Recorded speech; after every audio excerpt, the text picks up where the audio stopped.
qaahiraan wax ku baranayay jaamacadda bilowgeedaan ahaa waxaan arkay reer aan u dhigayey gabar kanadii meelaha ka timid ayaa waxaan arkay ilmaha halkaasay tagtaa kanada way soo dhashaa way ii keentaa ilmihiin qur'aan u baraa qur'aan kelima bariye madrasa dhan madrasatu maxamedaan ahaa markaa wax walbaan u akhriyaa qur'aan keliya maaha ilmihii waxaan arkay marka koray oo su'aalahay i weydiinayaan madaxayga ka waaweyn way soo dhashaa way ii keentaa way soo dhashaa way ii keentaa markii dambaan fikiray marka waxaan iri war gabadhan waaba u dadaashaye ilmahan wax waabad barto risaaladii waabad gudbisay laakiin waadna weynaanaysaa yaa ilmahaagii markaad dhashid oo aad duqowdid yaa sidan kuugu hagar baxaya intaad dhalinyarada tahay maad ilmo dhashid ilaahay ka barid gabar walaashay oo markaa deganeed Holland ilaahay ha barakeeyo oo waalidkay ah runtii gabadha noogu weyn Xaliimi Sheekh Ibraahim baa la yiraahdaa aad baan u jecelahay waan u duceeyaa runtii waa waalidkaygii labaad weeyaan cilmigan aad arkaysaan iyo diintan aad arkaysaan iyo dadaalkan waa gabadhii igu abuurtay igu dhalisay kana dambaysay dadaalkaygan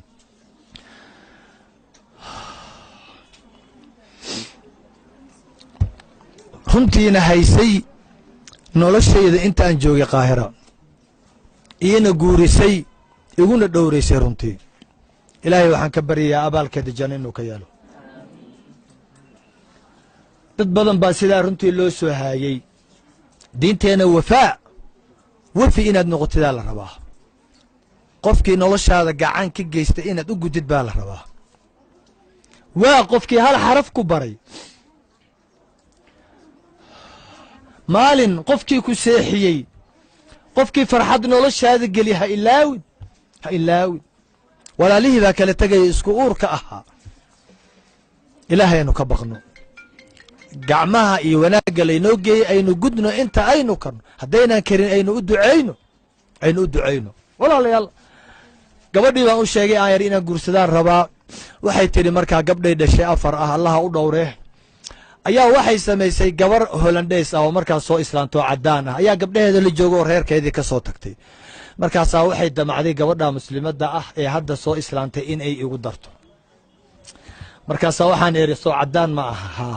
hadday islaantay waa 20 jir laakiin 20 sano ka hor xagee ku maqnayd dhaqankeeda seebuu ahaa ma dhaqan muslim buu ahaa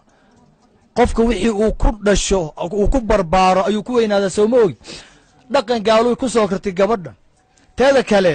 hooyaday oo aan jeclahay guurkayga inaan hooyo aabbo ugu baarin noqdaan rabaa haddii xataa aan guursan karo oo taacadii ilaahay ay tahay laakiin hooyaday inaan baari ugu noqdaan doonaya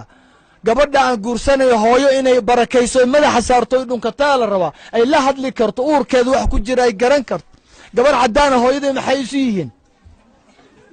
waxba isuma aha teeda kale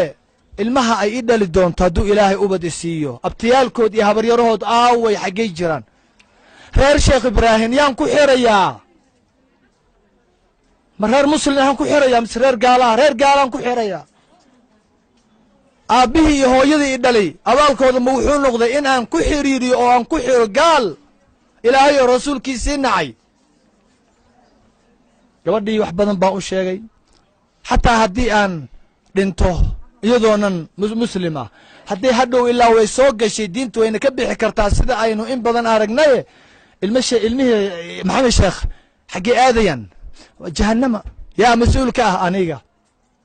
عشان وددي قبض لوجو دونني أنا قرب مري وددي خلط كهذا راعي سوما سيد إن بدنا أبد كانوا أي راعيان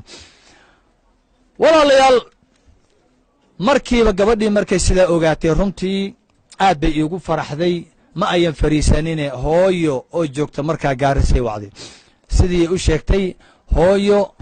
خير آد أي أجعليت وآد وناكسن رمتي هلب معان قلبي معان آد وناكسن خير بركيسن oo saalixiin ah ayay u tagtay halkaas gabar leega siiyay gabadhii la siiyay ma ana shukaansanin ma aanan aqoonin inta waxa la sameeyay aniga maya hooyo un bay soo wacday waxay tiri hooyo gabadhii sheekh fulan ayaan ku siiyay isagiina wuu ku siiyay hooyo gabadhu waa gabar daayar anna qof weyn ah Soomaa hooyo walba qof weyn maxaad ma ay tiri hooyo waxaan ku guuriyay ma ah daadaayi waxaas ka bax hooyo waxaan ku siiyay hooyo waa reer maskan saalixaan rabaa bay tiri reer saalixa ayaan kaaga doonay gabadha markaasaa waxaan idhi hooyo waan ogolaaday samcan wa taacan hooyo waxaad ii doortay markaan sidaa idhi qaahiro gabdho markaa guri aan macallinka ahaa joogay ayaa arrinkii maqlay markaasaa xoogahoo la ii xifaaliyey waxaa li oryaah wadaad yaroo miskiina oo waxaan kuu malaynaynay yaa aanan weli heerkaas ileen meelahaad adigana ku jirtay yaa facebookyada maxaa dhacay waad guursataa maqalay imise sanaa wada socoteen gabadha imise sano markaasaa waxaan idhi wallaahi alxamdu lilaah maalinna ma aanan wada soconin iska dhaaf sanade maalin wallaahi ma aynaan wada socon ma aynaan sheekayn markaasay tiri waxaad iska dhaaf wahwaaliye waxaa lagahama yeelaaye waxay tiri gabar aadan waa gabdho ogoya gabar aadan shukaansanin adiga aadan dooranin aadan baarin aadan la dhaqmin iska ilaalinin ma gabar baa la aaminaa gabar aadan sanooyin soo baarin see noloshaada u gelinaysaa ma gabdhaha sirtooda la ogaadaa ay tiri way ii caqli celinaysaa moogta markaasaa waxaan ku idhi waxaad sheegaysidoo dhan waa run gabdhaha lama aamino gabdhaha sirtoodana lama garan karo ragguna ma garan karaan laakiin waan ka fikiraa eri arrinkaa aniga maxaa yeelay la taliyo wanaagsan baan leeyahay xabiibkayga sala allahu calayhi wasalam ku guurso gabadha bibiri lwaalidayn ha ilaawina waalidkaa ku farxad geli guurkaaga markaasaa waxaan ku idhi gabdhaha iyagaa isyaqaana waxaan u dirsaday gabadhaa gabadhii aan gabdhahoo dhan ilmaha aadam gabadhii aan ugu jeclaa hooyaday ayaan u dirsaday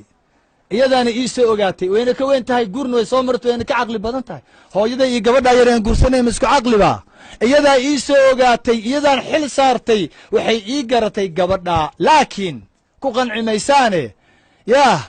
ku qanci maysaane waxaan idhi haddii gabadha ay noqon weydo sidii loogu talagalay oo hooyo waa iska qof waayeel ah waa dadkii hore aad leedihiin oo gabar intay gabar wanaagsan u malaysa ay si kale noqoto waxaad ogaataan baarinimada aan idhi samcan wa taacan baarinimadaas in gabadha ilaahay iigu hagaajinayo wan kelima waaxida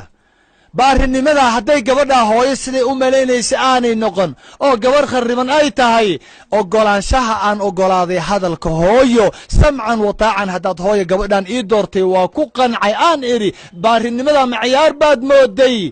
qalbigeeda ilaahay wuu ii hagaajinaya baarinimaduu ku hagaajinaya kadib eeg qalbiyada rasuulka miyaanu odhan sala allahu calayhi wasalam laba far oo faraha ilaahay ah subxaana wa tacaala ayay ku jiraan saarihin siduu doonuu u gedgediyaa soo ma dhihin adiga asbaabta la imaaw noqo baari gabadha adduunka ugu xun hadday tahay ilaahay baa bedelaya oo hagaajinaya war baarinimada ciyaar maaha waalidku ciyaar maaha wallaahi ciyaar maaha gabadhii iyada ahayd waxay ku aragtay qaahira way ii yimaadeen way u tageen waa la yidhi anoo fadhiga guday ku jirtaa baan idhi gabadhii hooyo ii doortay guday ku jirtaa iyagoo saddexay u galeen tii baa soo baxda waxay tidhi warniyahow habeenkii waad naga saxnayd hee waxa lagu keenay bani aadan maaha waa malaa'ig waxay tidhi gabdhaha iska dhaaf qaahire aniga xataa ha ii ogolaanin gurigaaga inaan bedelaa laga yaabaayo waxaan idhi tan jinni insa hadday isugu tagaan ducaa hooyay qabtaaye tan hooyaa keentaye yaa tan baarinimaa daba socotee tan mid la bedelaya ma aha waa ku liibaanay runtii ilmo yaryaroo saalixiina ilaahay waa iga siiyey ilaahay waxaan ka baryayaa gabdhaha muslimiinta oo dhan inuu ilaahay saalixiin ka yeelo saalixaad inuu gabdhaha ka yeelo wiilasha ahludiin ka yeelo guur farxadle ay ku noolaadaan inta aanan dhalina ubad inuu ilaahay siiyo qofkii aad wanaag ku aragtaana u duceeya qofkii fadliga ilaahay baa bixiye qofkii fadli dheeraada aad ku aragtaanna u duceeya